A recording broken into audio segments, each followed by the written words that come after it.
So loud. Yes. Okay. Hi, everyone. Welcome to this month's wellness webinar. Today we have Kira with us, who is our behavioral psych student. She's doing her placement with us.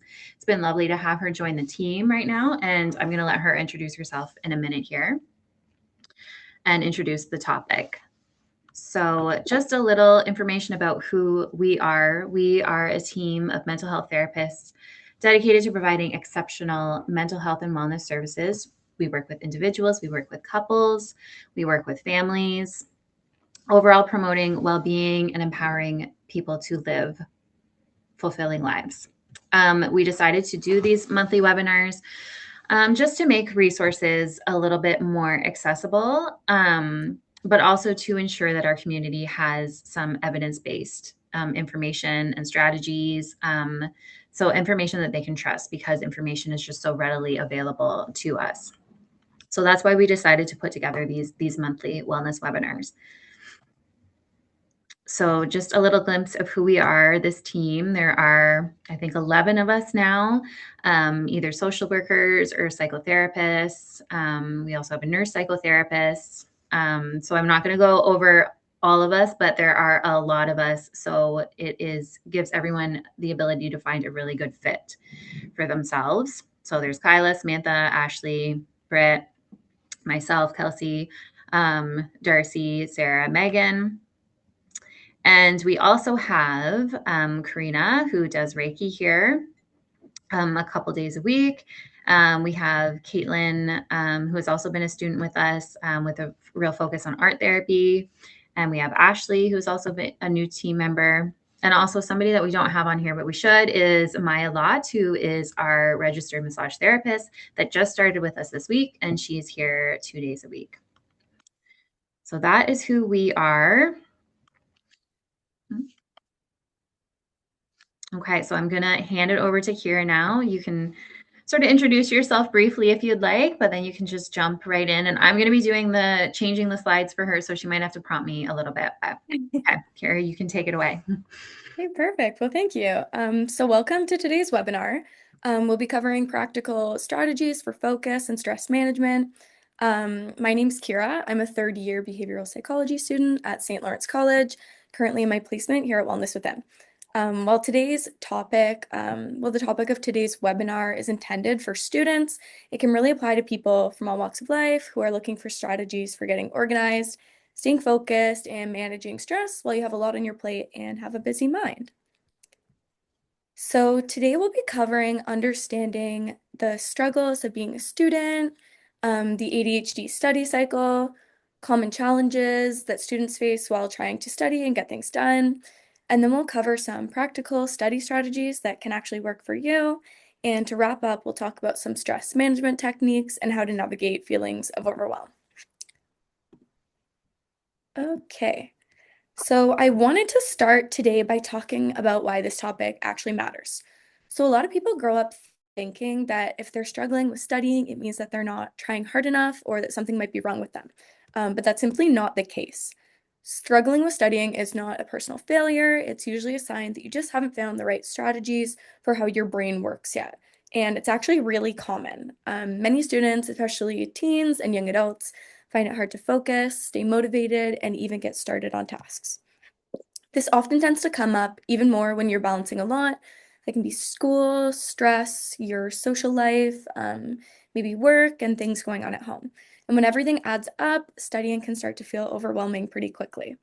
So, something I really wanted to emphasize is that difficulty with studying is often about how your brain is functioning in that moment, and it's not actually about your effort or your intelligence. So, if this is something that you can relate to, you're definitely not alone. And more importantly, it's something we can work with and improve using the right tools. So, just to jump ahead, like I said, it's important to mention that if you relate to any of these things, you're not alone in those feelings. And a lot of people, the experiences that we're going to talk about, like procrastination, feeling overwhelmed, the tendency to leave things to the last minute, are really common. And even though it can feel isolating, a lot of students have been there at some point, and many people struggle with things like getting started on tasks, especially when something feels really big or unclear. Other people find it hard to stay focused, even when they want to be productive. Even managing time and figuring out what to do first, like how long things will take, that's a challenge for a lot of people too. On top of that, there's pressure that comes with academics. We all want to do well, meet expectations, and avoid falling behind. And that pressure can make everything feel heavier and harder to manage. So if you recognize yourself in any of this, it doesn't mean you're doing anything wrong. It just means you're dealing with a really common, very human experience. And the good news is that these are things that we can work on. There are always ways to make studying feel more manageable, and that's what we'll start getting into next. So now I just want to take a step back and talk a bit about the ADHD in the context of post-secondary education. One really important point to start with is that ADHD is more than just difficulty focusing. A lot of people think of it as simply being distracted, but it's actually much broader than that, especially when it comes to how attention works. So, for example, attention challenges can show up in different ways. Some people have difficulty sustaining focus, especially on tasks that are repetitive or lengthy or not immediately interesting to the person. So, even if they want to focus, they can constantly feel their attention slipping away. On the other hand, ADHD also involves hyperfocus, where someone becomes extremely locked into a task or an activity that's really engaging to them. And in those moments, it can be actually really hard to pull away or shift your attention even when you need to. So similarly, kind of like I was saying, another experience is that trouble shifting attention. So moving from one task to another or switching gears when you're already focused on something, that can feel really difficult or mentally draining. So when we talk about ADHD, we're really talking about a different pattern of attention regulation. It's not a lack of effort or ability, but just differences in how attention is managed and directed. Understanding this is really important because it helps explain why traditional study strategies don't always work the same for everyone. And that's why we may need to approach learning in different ways. Okay, so on this slide, we're going to go a bit deeper into how ADHD can actually show up for students in post-secondary education. So first, in terms of focus, many students with ADHD can find it easy to get distracted or difficult to maintain attention, especially during longer lectures, readings, and tasks that aren't immediately engaging. In terms of memory, there can also be challenges with retaining and recalling information. So even if you understand something in the moment while it's being taught to you, it might not always stick with you when you need it later, like while you're studying or while you're actually writing an exam. And so, in terms of motivation, one of the biggest challenges is often just getting started. Tasks can feel overwhelming, boring, too big, which can make it really hard to initiate action, even when you want to do well. This connects to what we call executive functioning skills, which are basically the mental skills that help us organize, plan, and complete tasks. So, for a couple of examples of these executive functioning skills, one is task initiation, which is all about getting started, and that can be a major barrier to a lot of people. There's also planning and organization, which can involve breaking down work and figuring out steps, and it can often feel unclear and overwhelming. There's also time management, which can be especially tricky because it can be easy to underestimate how long things will take, which can eventually lead to procrastination. And there's also working memory, which is all about holding information in while your mind is using it, which can tend to make multi-step tasks more challenging. So when students struggle in these areas, it's truly not about effort. It's about the extra load on these executive functioning skills. And that's why using different strategies can make a really big difference for us. So now we'll take a look at a really common pattern that many students experience, especially when ADHD traits are involved. But it can also just affect a lot of people who are under stress. So we often call this the ADHD study cycle because once it starts, it tends to repeat itself over time. It usually begins when a task feels overwhelming. That might be because the task is big, it could be unclear, or you just might not be sure where to start. And when something feels like that, it's very natural for the brain to move into avoidance. So instead of starting, there can be delay or even procrastination. It's not usually a conscious decision. It's more of a, this feels like too much right now, so I'll deal with it later kind of response. Then as time passes, we move into last minute urgency. Deadlines can get closer, and then that pressure really starts to build up. So for many people, that pressure is what finally makes the task feel doable because now there's that sense of urgency. The urgency then can lead into a period of hyper focus under pressure where you're suddenly really able to lock in and complete the task quickly and usually intensely. And after that, we can often experience feelings of burnout or even exhaustion, mentally and emotionally. Even if the task gets done, you can still feel really drained or stressed. And then that cycle tends to repeat itself. So, what's really important here is that the cycle actually does make sense. It's not about being lazy or disorganized, it's just kind of about how the brain responds to pressure, overwhelm, and urgency. So the goal isn't to judge it, but it's just to start noticing it because once you can see that pattern, that's how you can really start to change it. So now let's start diving into some really common challenges that a lot of students experience, especially in post-secondary settings. So the first is procrastination and task initiation. A lot of students find it difficult to get started, even when the task is important and they really care about doing well. Often it's not that they don't exactly want to do it, it's just that the task can feel overwhelming or they might not know where to begin. So, what ends up happening is delay. People tend to push things off until there's more urgency because that pressure can sometimes be what finally makes it feel manageable to start. The second challenge is time management, or what's sometimes called time blindness. And I think this is something that isn't talked about enough. This is where it can be hard to accurately estimate how long something will take. So, a task that might look like it might take an hour might actually take you 3 or 4 hours, or the other way around. It can also make it difficult to plan ahead and prioritize tasks, especially when there are multiple deadlines happening at once. So instead of pacing work evenly, it can become more reactive, where we're working based on what feels most urgent in that moment. All of this can make deadlines feel stressful and hard to stay on top of, even when someone is truly doing their best. So, again, I just wanted to emphasize that these are really common challenges and they truly aren't about intelligence or effort. They're just about how certain skills like planning and task initiation and even time perception show up differently for different people. So, now we'll look at attention, focus, and distraction. Because these are some of the most talked about, but also most misunderstood challenges for a lot of students. When it comes to attention and focus, many students find it hard to sustain attention on tasks that aren't very engaging to them. So things like readings and lectures, even repetitive assignments can feel especially difficult to stay with, even if you want to focus. So another important piece here is that focus isn't always consistent and it can really fluctuate. So at times you might feel really distracted and unable to concentrate, and at other times you might experience that hyper focus, like we already talked about, where you're completely able to lock into something. And then that back and forth can also feel really confusing and frustrating.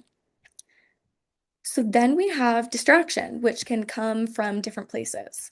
There are those internal distractions like wandering thoughts, boredom, and feeling restless. And even if your environment is quiet, your mind might still feel busy and pulled in different directions. And then there are also external distractions. So there can be your phone, notifications, background noise, things that are kind of happening all around you. These can easily pull our attention away, especially when your brain is already struggling to stay engaged with a task. So when we think about focus, it's not just about trying harder, it's about understanding what's pulling your attention away, both internally and externally, and learning how to work with that. Another really important piece to talk about is perfectionism and avoidance, because I think these two really go hand in hand. A lot of students have very high standards for themselves, which can definitely be a strength, but it can also make things harder to get started. So, when a task feels like it has to be done perfectly, it can start to feel overwhelming and even intimidating at times. There can be a fear of not doing something well enough, and that can definitely lead to delay. So instead of starting and doing an imperfect first draft, the task often gets pushed off. That can definitely be frustrating because from the outside, it might be confused with procrastination or a lack of motivation, but underneath, it's often actually the opposite. It's about caring so much about the outcome that the task can actually be harder to begin. This is why it's really important to understand that many of the challenges we've been talking about aren't about motivation at all, which is clearly a theme here. They're connected to differences in executive functioning, things like task initiation, planning, and managing expectations. So rather than thinking, I just need to try harder, it can be more helpful to think, what kind of support or strategy would make this easier to start? And then that shift in perspective can really make a huge difference. So now we'll start shifting into some actual strategies. The first one that I wanted to cover is breaking down tasks, which is all about reducing overwhelm to make starting a task easier. So, as we've talked about, one of the biggest barriers to studying is that tasks can feel too big, too unclear, or just really hard to begin with. So, when something feels overwhelming, the brain naturally wants to avoid it. So, the goal here is to make tasks feel more approachable and doable in the first place. One of the most effective ways to do that is by breaking large tasks into smaller, more specific steps. Because when tasks are smaller and clearer, it's much easier for your brain to say, okay, I can start this. So, a really simple tool I wanted to talk about is even just committing to 5 minutes of work. The idea isn't to finish everything, it's just to get started. And often, once you begin something, it becomes a lot easier to keep going and to start to build that momentum. Another really helpful strategy is to break tasks down into very specific actions. So instead of something vague like study a chapter, which can definitely feel overwhelming, you make it more concrete. So, for example, your steps could be open your slides, read 2 pages, highlight key points. Those steps are clear, they're more manageable, and they give you a better sense of direction. And that's really what we're aiming for here. It's not perfection, it's not doing everything all at once, but it's just creating enough clarity and momentum to get started. So, I wanted to briefly explain why these strategies actually work, because understanding the why can definitely make it easier to use them. So, when tasks are smaller, they naturally feel more achievable. Your brain is much more likely to engage with something that feels manageable instead of something that seems big and overwhelming. This can also help reduce mental resistance to starting. When a task feels too large or unclear, your brain tends to push back against it. But when it's broken down into small, clear steps, there's less resistance to it and it feels easier to say yes to. And once you do start, that's where the momentum piece really starts to come in.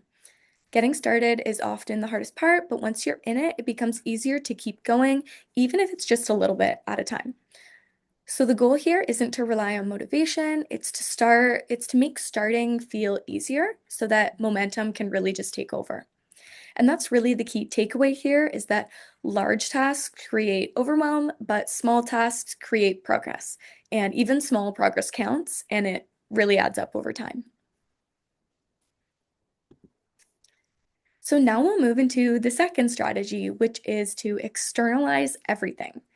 The main idea here is to reduce how much you're relying on your memory and instead use supports outside of your brain. This is especially important because ADHD can impact things like working memory and organization, like we talked about earlier. So, trying to keep track of tasks and deadlines all in your head can actually increase stress, and it makes it more likely for things to get forgotten along the way. So instead of relying on memory, we want to get things out of your head and just into your environment. Some practical ways to do this include writing everything down. So that can be your tasks, deadlines, even just random thoughts and reminders. You don't have to organize it perfectly, it's just getting things out, which is a huge first step. You can also use timers and alarms to create structure. This helps take the pressure off of needing to remember when to start or stop something. Another really helpful tool is to start creating visual systems. So things like planners and to-do lists, even sticky notes, and there's some really good digital apps where you can physically see what needs to get done. And the reason that this works is because it reduces your cognitive load. Your brain doesn't have to hold on to everything all at once. It also can increase clarity and structure because now your tasks are visible and organized in a way that you can actually interact with, which can be really helpful for a lot of people. So the key takeaway here is if it stays in your head, it's much harder to manage. But once you put it somewhere where you can actually see it, it becomes a lot more manageable and easier to act on. So now we'll move into our third strategy, which is another really important concept, and that's working with your brain and not against it. So the main idea here is to use strategies that actually align with how your brain functions, instead of trying to force yourself into methods that don't feel natural or sustainable. ADHD brains tend to do well with structure, variation, and stimulation.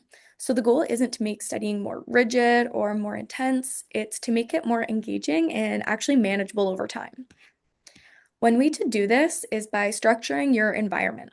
So having a dedicated, organized study space can help signal to your brain that it's time to focus. And minimizing distractions where possible, like clutter or noise, can make it a lot easier to stay on track. Another helpful approach is using time-based strategies, like the Pomodoro method. This might look like working for 25 minutes and then taking a 5-minute break, but you can also use shorter or longer intervals if that works better for you. The idea is to keep focus periods realistic and build in breaks so that you don't end up burning out. You can also study with support. For example, something really common is body doubling, and that's where you work alongside someone else, even if you're doing different tasks. But the shared presence and kind of the mirroring can make it a lot easier to stay engaged with what you're doing. And also, I just wanted to mention that if academic accommodations are available to you, those can also be really valuable tools as well. So, continuing with this strategy, we also want to think about engaging different learning methods. So, this is about adding variety to how you study so your brain stays more active and involved. So, things like flashcards, mind mapping, and rewriting your notes in a way that's visually appealing to you can all help reinforce information in different ways, rather than just reading over the same material over and over again. Another key part is reducing distractions. This can look like keeping your phone out of reach while studying, even using website blockers if you tend to get pulled online, or using things like noise canceling headphones or background music, whatever really helps your focus feel more stable. We also want to build in rewards. This might mean pairing studying with something you enjoy or giving yourself small rewards after completing a task or a study block. And this really helps to reinforce progress and it can make it easier to stay motivated over time. So, why does all of this work? It can increase engagement and focus.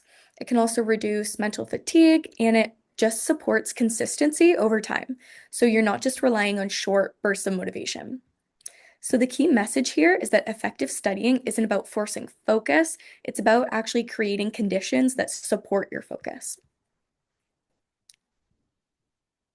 So, now I just wanted to quickly explain the overwhelm cycle. And this is a pattern that can happen when someone is feeling mentally overloaded. It often starts with feeling like there is just too much to manage all at once. And when that happens, it can lead to a kind of shutdown where it becomes difficult to think clearly. Because it feels so overwhelming, avoidance can then kick in as a way to cope in the moment, so tasks then can often get delayed or pushed aside. And the challenge here is that it doesn't actually reduce your workload and it often increases stress over time. And then the cycle tends to repeat itself as responsibilities continue to build. So, what can we do to help ourselves? It's really important to familiarize ourselves with regulation tools that we can use in these moments when that overwhelm really starts to take over. So these are strategies that help calm and reset the nervous system before trying to problem solve or catch up. So, for example, there is the 5, 4, 3, 2, 1 method, which is a grounding technique that helps bring attention back to the present moment by focusing on things around you.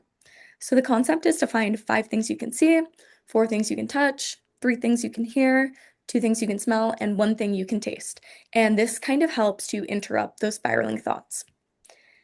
There are also breathing techniques using slow and steady inhaling and exhaling that can help reduce physical tension and create a sense of calm. So that might look like inhaling for 4 counts and then exhaling for 4 counts. And sometimes the most helpful thing is an intentional reset. That can look like taking a short break, getting up and moving your body, even something as simple as going to get a glass of water or making yourself a coffee. These small actions can help create enough space to return to tasks with a bit more clarity. And so, overall, the cycle helps us definitely understand what's happening, but then we need to use regulation tools to help us respond to it in a way that's supportive. All right, so lastly, we'll look at 2 really important foundations for academic success, and that's organization and then sleep and recovery. So, first, with organization, the goal is to make your workload feel more visible and manageable. Using something like an agenda or a planner can help you keep track of what needs to be done instead of trying to hold everything in your head. So, that kind of goes back to strategy number 2, which is to externalize absolutely everything. So, creating daily to do lists with realistic goals can also be really helpful, especially if they're small and specific. And using a calendar can help you actually see how your time is laid out, which makes planning ahead a lot easier. There are also some really helpful tools that I wanted to mention, apps like Google Calendar, Time Tree, Todoist, and Notion. Um, they're really good to try out. I believe that they're all free online, and then just stick with whatever works best for you. So now the second piece is sleep and recovery, and this often gets overlooked, but it actually has a huge impact on academic performance. So of course, aim for consistent sleep routines as much as possible because sleep affects things like our focus, our memory, and even our stress regulation. And when sleep is inconsistent or not enough, everything else can definitely tend to feel harder. Our concentration can drop, our memory can feel weaker, and then stress can definitely increase. So reset isn't just downtime, it's actually a key part of learning and performing well academically. All right, so to wrap things up, there are a few key takeaways that I wanted to highlight. First is that ADHD can affect how you study, but not your ability to succeed. Second is that using strategies like breaking tasks down into smaller steps and working with our learning styles can make it much easier to get started and then build that momentum. And third, using external tools and systems is often more effective than trying to rely on memory alone. Finally, stress and overwhelm are a part of the cycle and it's not a personal failure. I also wanted to briefly touch on self-compassion because I think that this often can help to tie everything together. A really important skill is learning to notice when those self-critical thoughts show up and gently reframing them. So instead of thinking something like, I'm behind, we can shift to a more supportive tone and something that's more supportive and even actionable, like, I need a smaller starting point. So, this isn't about ignoring responsibility or lowering expectations. It's about changing the way we talk to ourselves so we can actually take action instead of getting stuck. Because when we're stuck in that self criticism, it actually makes things a lot harder to start. But when we shift toward a more compassionate and practical mindset, it becomes much easier to move forward and then see those improvements. So, that's everything that I have today. Thanks for listening. Kelsey, did you have any questions for me or anything Um, that you want to talk about? I don't think I have any questions, but I just found this really helpful. I wish I listened to this when I was in school or had Yeah. this because I think some of the strategies that you suggested would be really helpful, just kind of reflecting back on my own studying, especially hmm that emphasis that you have on like, we're not trying to force the focus because that's just not going to work. And I feel like that's what I always did. Like, we're just forcing this focus. Yeah. But like, again, Yeah. tools like using, or like you suggested, of bringing in variety into your studying, like using like flashcards, mind mapping and stuff. I just feel like that would have been really helpful for me back in the day. Um, so yeah, I just think it's really good information. And I do really like that there's, that emphasis on normalizing that stress and overwhelm is sort of that human Mhm. experience and human response. But then how can we work with that and focus on that too, right? Like reducing our stress levels, that regulation piece, and focusing on our sleep. Like I feel like that's just such valuable information to have. Well, thank you. I appreciate that. And I agree with you. Like, I find I mean, like, this kind of affects all areas of life, but I found especially like going into post-secondary, they don't really teach you in high school how to Yeah, study or how to manage your time or how to prioritize even. And I think that they're such important skills that we use not only in school, but in work and in daily life. And yeah, it's definitely important to know. for sure. And especially with that ADHD piece as well. Yeah, exactly. Figuring out like how your brain works and then working with it and not against it, right? So Totally. no, that's huge for sure. Okay, so that's awesome. Thank you so much, Kira. That was Of great. course. Like I said, I wish I had this presentation when I was in school, but I'll pass it along to my children. Amazing. I'm glad. Well, thanks so much, Kelsey. Yeah, for sure. So just one last slide here. So just for anybody out there who is maybe looking for therapy, looking to get started with that, you can book a consult with one of our therapists, or actually also with Kira, at least for the next couple of weeks. She's kind of taken on this client coordinator role, so she is doing consults with people and finding the best fit for them. And you can also book in a consult with one of us, just to see if you think any of us might be a good fit for you moving forward. Again, for individual therapy, couples therapy, family therapy. We also do these monthly wellness webinars every month. Our next one is going to be Thursday, May 21st, I believe, at noon, with a focus on grief. We also have ongoing workshops, groups, or events that you can always see on our calendar on our website. So you can check in on that all the time. And we're always looking for people to also join our team and expand our team as well. Okay. And I think that's it for us. Yes. Thank you. Okay. Amazing. So I am going to stop sharing and Okay. I am going to stop recording potentially.